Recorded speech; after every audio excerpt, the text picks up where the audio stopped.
ജർമ്മനിയിൽ എത്തിയതിന് ശേഷം നിങ്ങൾ ആദ്യത്തെ ആഴ്ചയിൽ അല്ലെങ്കിൽ ആദ്യത്തെ മാസങ്ങളിൽ സംഭവിക്കാൻ സാധ്യതയുള്ള കുറച്ച് മിസ്റ്റേക്സുകളാണ് ഇന്നത്തെ വീഡിയോയുടെ ടോപ്പിക്. ഇത് അറിഞ്ഞിരിക്കുന്നത് കൊണ്ട് നിങ്ങൾക്ക് ആദ്യം സംഭവിക്കാൻ സാധ്യതയുള്ള കുറച്ച് മിസ്റ്റേക്സുകൾ ഒഴിവാക്കിയെടുക്കാം. ഇത് പറയാൻ കാരണം ഈ പറയുന്ന കാര്യങ്ങളെല്ലാം നിങ്ങൾക്ക് ഭാവിയിൽ ബുദ്ധിമുട്ടുണ്ടാക്കുകയും ചിലപ്പോൾ ഒരുപാട് പൈസ നഷ്ടം വരുത്തുന്ന കുറച്ച് കാര്യങ്ങളെക്കുറിച്ചുമാണ് ഞാൻ ഇന്ന് സംസാരിക്കാൻ വേണ്ടി പോകുന്നത്. ജർമ്മൻ ഫീഡിന്റെ മറ്റൊരു വീഡിയോയിലേക്ക് എല്ലാവർക്കും സ്വാഗതം. നിങ്ങൾ ജർമ്മനിയിൽ വന്നിറങ്ങിയതിന് ശേഷം നിങ്ങൾ ചെയ്തു തീർക്കേണ്ട കുറച്ച് പേപ്പർ വർക്ക്സ് ഉണ്ട്. അതിൽ പ്രധാനമായിട്ടും വരുന്നതാണ് സിറ്റി രജിസ്ട്രേഷൻ അല്ലെങ്കിൽ അൺമെൽഡിംഗ് പ്രോസസ് എന്ന് പറയും. നമ്മുടെ നാട്ടിലൊരു എക്സാമ്പിൾ പറയുകയാണെങ്കിൽ ഇവിടുത്തെ റാത്ത് ഹൗസ് എന്നൊക്കെയാണ് പറയുന്നത്. നാട്ടിലൊരു എക്സാമ്പിൾ പറയുന്നത് നിങ്ങളൊരു സ്ഥലത്ത് താമസിക്കുകയാണെങ്കിൽ ആ താമസിക്കുന്ന സ്ഥലത്തിന്റെ നമുക്ക് വേണ്ടിയിട്ടുള്ള ടാക്സ് പേപ്പേഴ്സ് അല്ലെങ്കിൽ ഒരു ഇൻകം സർട്ടിഫിക്കറ്റ് അങ്ങനെയുള്ള കാര്യങ്ങളൊക്കെ ഉണ്ടാക്കാൻ വേണ്ടിയിട്ട് നിങ്ങൾ പോകുന്ന ഈ ഗ്രാമപഞ്ചായത്ത് ഓഫീസോ അല്ലെങ്കിൽ മുനിസിപ്പാലിറ്റി ഓഫീസോ വില്ലേജ് ഓഫീസോ ഇങ്ങനെയുള്ളതൊക്കെയാണ് നമ്മുടെ നാട്ടിൽ പറയുന്നത്. അതേപോലെ തന്നെ എല്ലാ സ്ഥലത്തിനും അതിൻ്റെതായിട്ടുള്ള ഒരു ഓഫീസുണ്ട്. അവിടെ ചെന്നിട്ട് നിങ്ങൾ വന്നിട്ടുണ്ട്, നിങ്ങൾ ഈ ഒരു അഡ്രസ്സിൽ താമസം തുടങ്ങി എന്ന് പറയുന്ന ഡീറ്റെയിൽസ് നിങ്ങൾ അവിടെ ചെന്നിട്ട് രജിസ്റ്റർ ചെയ്യണം. അതിനായിട്ട് നിങ്ങളുടെ പാസ്പോർട്ടും വിസയും ഈ ഒരു ഫോട്ടോയും വേണം എന്നാണ് എൻ്റെ ഒരു ഓർമ്മ. ഈ ഒരു കാര്യങ്ങളെല്ലാമായിട്ട് നിങ്ങൾ അവിടെ ചെന്നിട്ട് നിങ്ങളുടെ താമസം തുടങ്ങി എന്നുള്ള ഒരു പ്രോസസ്സ് സ്റ്റാർട്ട് ചെയ്യണം. ഇത് വേറൊന്നും കൊണ്ടിട്ടല്ല, ഈ റേഡിയോ ടാക്സ് എന്ന് പറയുന്ന കുറച്ച് കാര്യങ്ങളൊക്കെ ഉണ്ട്. അത് നിർബന്ധമായിട്ടുള്ള ഒരു സംഭവമാണ്. ഈ ഒരു സംഭവം നിങ്ങൾ ചെയ്തിട്ടില്ല എന്നുണ്ടെങ്കിൽ കുറച്ച് നാൾ കഴിയുമ്പോഴേക്കും വലിയൊരു ഫൈൻ തന്നെ നിങ്ങളെ കാത്തിരുന്നേക്കാം. കാരണം ജർമ്മൻ ഗവൺമെന്റ് ഇത് നിങ്ങൾ സ്വമേധ ഇനിഷ്യേറ്റീവ് എടുത്ത് ചെയ്യേണ്ട ഒരു കാര്യമായിട്ടാണ് കണക്കാക്കപ്പെടുന്നത്. ഒരുപക്ഷെ എംപ്ലോയർ നിങ്ങളെ ഇതിനു വേണ്ടി സഹായിച്ചേക്കാം. പക്ഷേ എംപ്ലോയറിന്റെ ഒരു പെർസ്പെക്റ്റീവ് നിന്ന് ചിന്തിക്കുമ്പോൾ അവർ നിങ്ങൾക്ക് വേണ്ടി ഒരു കോൺട്രാക്ട് എഴുതുന്നു, ജനുവരി 1 ഇവിടെ വർക്ക് സ്റ്റാർട്ട് ചെയ്യുന്നു. അപ്പോൾ അവർക്ക് ആ ഒരു കാര്യം മാത്രമാണ് ചിന്തിക്കേണ്ടത്. പക്ഷേ ബാക്കിയുള്ള കാര്യങ്ങളെല്ലാം നിങ്ങൾ സ്വമേധ ഇനിഷ്യേറ്റീവ് എടുത്ത് ചെയ്യേണ്ടതാണ്. അതിലൊന്നാണ് ഈ പറയുന്ന സിറ്റി രജിസ്ട്രേഷൻ. അതുകൂടാതെ തന്നെ ഹെൽത്ത് ഇൻഷുറൻസ് ഉണ്ട്. അത് പ്രൈവറ്റും ഉണ്ട് പബ്ലിക്കും ഉണ്ട്. നിങ്ങളൊരു പ്രൈവറ്റ് യൂണിവേഴ്സിറ്റിയിലൊക്കെയാണ് പഠിക്കുന്നതെന്നുണ്ടെങ്കിൽ ചിലപ്പോൾ നിങ്ങൾ സ്വന്തമായിട്ട് ഇത് കൺസിഡർ ചെയ്തിട്ട് പബ്ലിക് ആണോ പ്രൈവറ്റ് ആണോ എന്നൊക്കെ കൺസിഡർ ചെയ്തിട്ട് വേണം ഒരു ഇൻഷുറൻസ് എടുക്കാൻ. പക്ഷേ ഞാൻ എപ്പോഴും പബ്ലിക് ഹെൽത്ത് ഇൻഷുറൻസ് ആണ് റെക്കമെൻഡ് ചെയ്യുന്നത്. പിന്നീടുള്ളൊരു കാര്യമാണ് ബാങ്ക് അക്കൗണ്ട് സെറ്റപ്പ്. അതായത് നിങ്ങൾക്ക് സാലറി കാര്യങ്ങളെല്ലാം വേണം എന്നുണ്ടെങ്കിൽ തന്നെ നിങ്ങൾക്ക് ഒരു ലീഗലായിട്ടൊരു ബാങ്ക് അക്കൗണ്ട് വേണം. അതിനും തൊട്ടടുത്തുള്ള ഏതെങ്കിലും ഒരു ബാങ്ക് കൺസിഡർ ചെയ്യുക. അവിടെ ചെന്നിട്ട് ഒരു ദിവസം കൊണ്ടിട്ട് തന്നെ ഈ പ്രോസസ്സ് കംപ്ലീറ്റ് ചെയ്യാവുന്നതാണ്. ഈ പറയുന്ന കാര്യങ്ങളെല്ലാം നിങ്ങൾ സ്വമേധ ഇനിഷ്യേറ്റീവ് എടുത്ത് കഴിയുമെങ്കിൽ ആദ്യത്തെ 2, 3, 4 ദിവസങ്ങൾക്കുള്ളിൽ തന്നെ ചെയ്തു തീർക്കുക. മിസ്റ്റേക്ക് നമ്പർ 2, സ്മോക്ക് ഡിറ്റക്ടർ ലോസ്. അതായത് ഞാൻ ഈ വീഡിയോയുടെ തുടക്കത്തിൽ പറഞ്ഞ പോലെ തന്നെ ഈ ഒരു വീഡിയോ പ്രത്യേകിച്ച് അങ്ങനെ വ്യത്യസ്തമായിട്ടുള്ള ഓരോ സ്പെസിഫിക് ആയിട്ടുള്ള മിസ്റ്റേക്കുകളല്ല, വരുന്ന ആദ്യത്തെ ആഴ്ചകളോ മാസങ്ങളോ സംഭവിക്കാൻ സാധ്യതയുള്ള ഒരു മിസ്റ്റേക്കാണ്. ഞാൻ മലയാളത്തിൽ സംസാരിക്കുന്നത് കൊണ്ട് തന്നെ എൻ്റെ വ്യൂവേഴ്സ് മലയാളികൾ തന്നെയാണ്. ഇപ്പോൾ നമ്മൾ നാട്ടിൽ വെച്ചിട്ട് രീതികൾ വെച്ചിട്ട് ഇവിടെ കുക്കിങ്ങും കാര്യങ്ങളെല്ലാം ഉഷാറായിട്ട് തന്നെ നടക്കാൻ സാധ്യതയുണ്ട്. അപ്പോൾ അതുപോലെ തന്നെ അറിഞ്ഞിരിക്കേണ്ട മറ്റൊരു കാര്യമാണ് ഈ സ്മോക്ക് ഡിറ്റക്ടർ ലോസ്. ഈ സ്മോക്ക് ഡിറ്റക്ടർ നിങ്ങളുടെ അപ്പാർട്ട്മെന്റിൽ തീർച്ചയായിട്ടും ഉണ്ടാകും. ഇത് ലാൻഡ് ലോഡിന്റെ റെസ്പോൺസിബിലിറ്റിയാണ് വർക്കിംഗ് ആയിട്ടുള്ള സ്മോക്ക് ഡിറ്റക്ടേഴ്സ് ഇൻസ്റ്റാൾ ചെയ്തിരിക്കണം എന്നുള്ളത്. കിച്ചണിൽ യൂഷ്വലി ഉണ്ടാകാൻ സാധ്യതയില്ല, പക്ഷേ കിച്ചണോട് തൊട്ടടുത്തിട്ടുള്ള റൂമുകളിൽ എല്ലാം തന്നെ ഇതുണ്ടാകും. മാത്രമല്ല എല്ലാ റൂമുകളിലും ഉണ്ടാകണം എന്നുള്ളത് ഒരു നിയമവും ഉണ്ട് ഇവിടെ. അപ്പോൾ ഈ ഒരു സമയത്ത് നിങ്ങൾ കുക്ക് ചെയ്യുന്ന സമയത്ത് നമ്മൾ കുക്ക് ചെയ്യുന്ന സ്മോക്ക് നല്ല പ്രോപ്പർ വെന്റിലേഷൻ ഇല്ലാത്തൊരു റൂമാണ്, അല്ലെങ്കിൽ ഈ കുക്കിംഗ് ചെയ്യുന്ന സ്മോക്ക് എക്സോസ്റ്റ് ചെയ്യാൻ പറ്റാത്തൊരു റൂമിലാണ് നിങ്ങളുടെ കിച്ചൺ എന്നുണ്ടെങ്കിൽ തൊട്ടടുത്തുള്ള റൂമുകളിൽ ഓപ്പൺ ആക്കി കിടക്കുകയാണ് എന്നുണ്ടെങ്കിൽ ഈ സ്മോക്ക് ഡിറ്റക്ടർ ഈ സ്മോക്കിനെ ഒരു ഡേഞ്ചറായിട്ട് കണക്കാക്കുകയും അലാറം അടിക്കുകയും ചെയ്യും. ഇത് പേടിക്കേണ്ട ആവശ്യമൊന്നുമില്ല. പക്ഷേ മനസ്സിലാക്കേണ്ട കാര്യം വളരെ പെട്ടെന്ന് തന്നെ ഈ സ്മോക്ക് ഡിറ്റക്ടർ ഓഫ് ചെയ്യുക. വിൻഡോസ് എല്ലാം ഓപ്പൺ ആക്കി ഫ്രഷ് എയർ ഉള്ളിലേക്ക് കടത്തി വിടുക. ഈ സ്മോക്ക് ഡിറ്റക്ടർ ഞാൻ വന്നിടക്കുന്ന സമയത്ത് എനിക്കിത് അറിയാൻ പാടില്ലാത്തത് കൊണ്ടിട്ട് ഞാനിത് ബാറ്ററിയൊക്കെ അരിച്ചു മാറ്റി ഊരി ഓഫാക്കിയൊക്കെ വെക്കാനായിട്ടൊക്കെ ശ്രമിച്ചിട്ടുണ്ടായിരുന്നു. പക്ഷെ അതെൻ്റെ അറിവില്ലായ്മയാണ്. നീ ചെയ്യേണ്ടത് ഇത്രമാത്രമാണ്. നിങ്ങൾ ആ സ്മോക്ക് ഡിറ്റക്ടറിൽ ഒരു ബട്ടൺ ഉണ്ടാവും. ആ ബട്ടണിൽ പ്രസ് ചെയ്യുകയോ ഹോൾഡ് ചെയ്യുകയോ ചെയ്താൽ മതി. അത് ഓരോ ഡിവൈസിൻ്റെയും വ്യത്യസ്തമായിരിക്കും. എന്നിട്ട് സ്മോക്ക് പോകുന്നില്ല എന്നുണ്ടെങ്കിൽ ഒരു സോക്സ് എടുത്തതിന് ശേഷം അത് നനച്ചിട്ട് ആ സോക്സ് ആ സ്മോക്ക് ഡിറ്റക്ടറിന്റെ മേളിലേക്ക് വളരെ കുറച്ച് നേരത്തേക്ക് മാത്രം ഇട്ട് വെക്കുക. ഫ്രഷ് എയർ കയറ്റിയതിനു ശേഷം വീണ്ടും തിരിച്ചു മാറ്റുക. അതുപോലെ തന്നെ ഇതെല്ലാം വർക്കിംഗ് ആണെന്നും നിങ്ങൾ ഉറപ്പുവരുത്തുക. ഈ ബാറ്ററി കാര്യങ്ങളെല്ലാം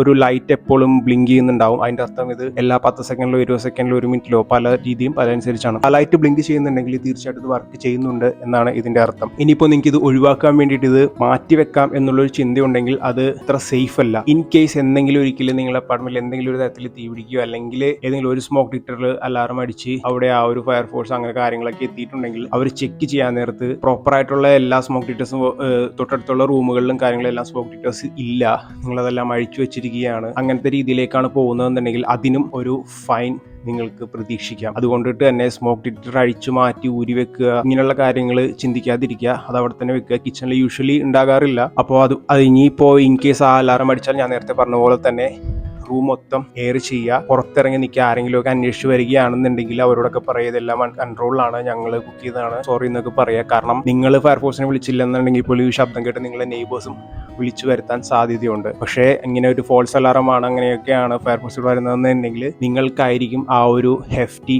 ഫൈൻ കിട്ടാൻ വേണ്ടി പോകുന്നത്. അപ്പോൾ ഈ സ്മോക്ക് ഡിറ്റക്ടർ സംഭവം സീരിയസ് ആയിട്ട് തന്നെ എടുക്കുക. Mistake number 3, not airing your rooms. അതായത് നിങ്ങളിപ്പോൾ ഒരു പക്ഷേ വിന്ററിലാണ് വരുന്നതെന്നുണ്ടെങ്കിൽ പുറത്ത് തണുപ്പായിരിക്കും, ഉള്ളിൽ നിങ്ങൾ ഹൈറ്റ്സും അല്ലെങ്കിൽ ഹീറ്റർ ഇതൊക്കെ ഓൺ ചെയ്തിട്ട് വീട്ടിൽ കംഫർട്ടബിൾ ആയിട്ട് ഇരിക്കുകയായിരിക്കും. നിങ്ങളപ്പോൾ ചിന്തിക്കാം എന്തുകൊണ്ട് ഞാൻ ഈ വിന്ററിലും ഫ്രഷ് എയർ റൂമിലേക്ക് കടത്തിവിടണം എന്നുള്ളൊരു കാര്യം. പ്രധാനമായിട്ടും 2 കാര്യങ്ങളാണ് ഇത് ഉള്ളത്. ഒന്നാമത്തെ കാര്യം, നിങ്ങൾ ഹീറ്റർ ഓൺ ആക്കുമ്പോൾ നിങ്ങളുടെ റൂമുകളുടെ ഉള്ളിലുള്ള തണുപ്പിന്റെ ടെമ്പറേച്ചർ ഒരു ഫോയിസ്റ്റിഷ്കറ്റ് അല്ലെങ്കിൽ ഈർപ്പമുള്ള ഒരു തണുപ്പാണെന്നുണ്ടെങ്കിൽ ഈ ഒരു ടെമ്പറേച്ചർ ഹീറ്റർ ഉപയോഗിച്ച് ഹീറ്റാക്കി എടുക്കാനായിട്ട് കൂടുതൽ സമയം വേണം. രണ്ടാമത്തെ കാര്യം എന്ന് പറയുന്നത്, നിങ്ങൾ പ്രോപ്പറായിട്ട് എയർ ചെയ്യുന്നില്ല എന്നുണ്ടെങ്കിൽ മോൾഡ് ഫോം ചെയ്യാൻ സാധ്യതയുണ്ട്. അതായത് ഒരുതരം പൂപ്പൽ പോലത്തെ ഒരു സംഭവമാണ്. അപ്പോൾ ഈ ഒരു സംഭവം എയർ കയറ്റാത്തത് മൂലം നിങ്ങളുടെ ബിൽഡിങ്ങുകൾ ഡെവലപ്പായി വരികയും ഇത് ലാൻഡ് ലോഡ് അറിഞ്ഞ് ആ ഒരു ഡയറക്ഷനിലേക്ക് പോവുകയാണ് കാര്യങ്ങളെന്നുണ്ടെങ്കിൽ ഈ ബിൽഡിങ് നശിപ്പിച്ചു അല്ലെങ്കിൽ ഡാമേജ് വരുത്തി എന്നുള്ളതിന്റെ പേരിൽ നിങ്ങൾ ഒരുപാട് പൈസ കൊടുക്കേണ്ടി വരും. അതുകൊണ്ട് വിന്ററിൽ തീർച്ചയായിട്ടും നിങ്ങളുടെ അപ്പാർട്ട്മെന്റ് എയർ കയറ്റി വിടാനായിട്ട് ശ്രമിക്കുക. ഇതിനു വേണ്ടിയിട്ട് നിങ്ങൾ ചെയ്യേണ്ടത് എല്ലാ ഡോറും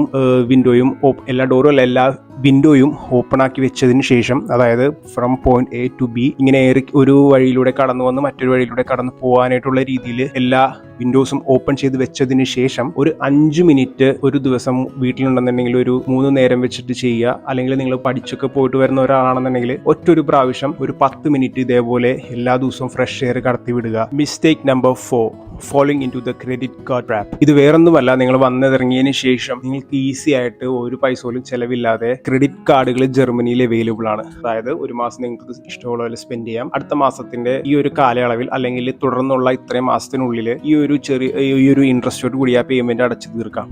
എൻ്റെ ഒരു അഭിപ്രായത്തിൽ ഒരു കാരണവശാലും നിങ്ങൾ ക്രെഡിറ്റ് കാർഡ് യൂസറായി മാറി അത് ഉപയോഗിച്ച് ഡിപ്പെൻഡ് ചെയ്ത് ഒരിക്കലും മുന്നോട്ട് പോകരുത്. ഇനിയിപ്പോൾ അത് വേണം എന്നുണ്ടെങ്കിൽ തന്നെ നിങ്ങൾ ഇൻട്രസ്റ്റ് റേറ്റ് കണക്കാക്കുക.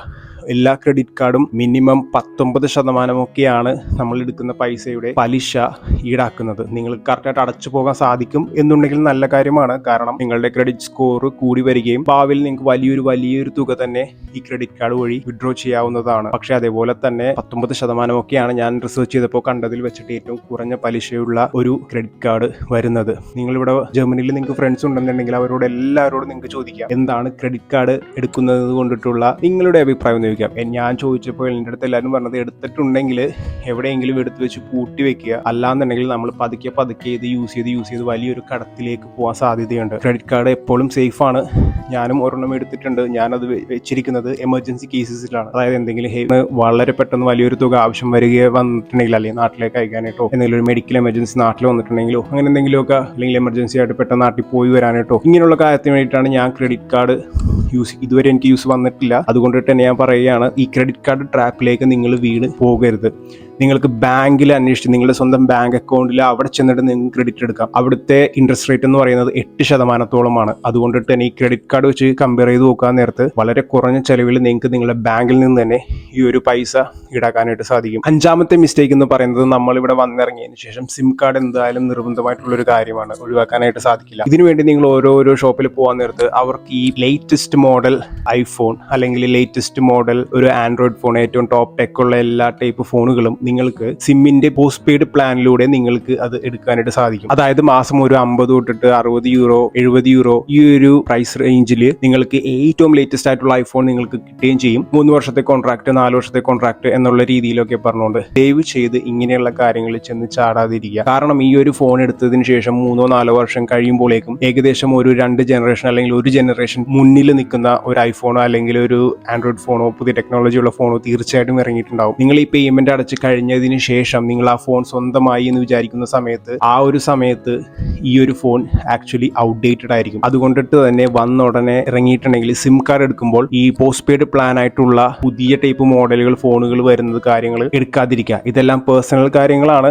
ഞാൻ പറയുന്നത് എന്താണെന്ന് വെച്ചിട്ടുണ്ടെങ്കിൽ ഇതൊരു 3 വർഷമോ 4 വർഷത്തേക്കോ ഉള്ള ഒരു ഫിനാൻഷ്യൽ ബേർഡൻ ആണ്. നിങ്ങൾക്ക് ഒഴിച്ചുകൂടാനായിട്ട് സാധിക്കാത്ത രീതിയിൽ നിങ്ങൾക്ക് എല്ലാ മാസവും ഈ ഒരു തുക പോയിക്കൊണ്ടേയിരിക്കും. ഭാവിയിൽ നമ്മുടെ ഈ പഠിച്ചു വരുമ്പോഴോ അല്ലെങ്കിൽ വർക്ക് സംഭവിക്കുക വരുമ്പോഴും എന്തൊക്കെ ചെലവുകളാണ് വരാൻ പോകുന്നത് എന്നുള്ളത് നമുക്ക് തീർച്ചയായിട്ടും പറയാനായിട്ട് സാധിക്കില്ല. അപ്പോൾ അതിൽ നിന്ന് ഈ ഒരു വലിയൊരു തുക ഒഴിവാക്കിയെടുക്കാനായിട്ട് സാധിക്കും. ഈ പറഞ്ഞ മിസ്റ്റേക്കുകളെല്ലാം അങ്ങനെ പ്രത്യേകിച്ച് ഒരു കാറ്റഗറിയിലൊന്നും തന്നെ വരുന്നതല്ല. ഈ വീഡിയോ ചെയ്യാൻ കാരണം വന്നിറങ്ങുന്ന ആദ്യത്തെ 7 ദിവസത്തിൽ സംഭവിക്കാൻ സാധ്യതയുള്ള ഒരു മിസ്റ്റേക്കാണ് ഇത്. അപ്പോൾ ഈ വീഡിയോ വഴി ഞാൻ ഉദ്ദേശിച്ചത് ഇത് അറിഞ്ഞിരിക്കുകയാണെന്നുണ്ടെങ്കിൽ ഒരു പക്ഷേ നിങ്ങൾക്ക് ഇതിൽ നിന്ന് ഒഴിവാകുകയും ഒരു ബെറ്റർ അണ്ടർസ്റ്റാൻഡിങ് എങ്ങനെയാ മുന്നോട്ട് പോകണം, അല്ലെങ്കിൽ എന്തൊക്കെയാണ് ഇവിടെ വരുമ്പോൾ സംഭവിക്കാനായിട്ടുള്ള ആ ഒരു മിസ്റ്റേക്കുകൾ. കാരണം ഞാൻ ചെയ്തിട്ടുള്ള കാര്യങ്ങളാണിത്. എൻ്റെ ഒരു മിസ്റ്റേക്ക് നിങ്ങൾക്ക് വരാതിരിക്കുവാൻ വേണ്ടിയിട്ടാണ് ഈ കാര്യങ്ങളെല്ലാം ഞാൻ പറയുന്നത്. വീഡിയോ ഇഷ്ടപ്പെട്ടെന്ന് വിചാരിക്കുന്നു. മറ്റൊരു വീഡിയോയിൽ വീണ്ടും കാണാം.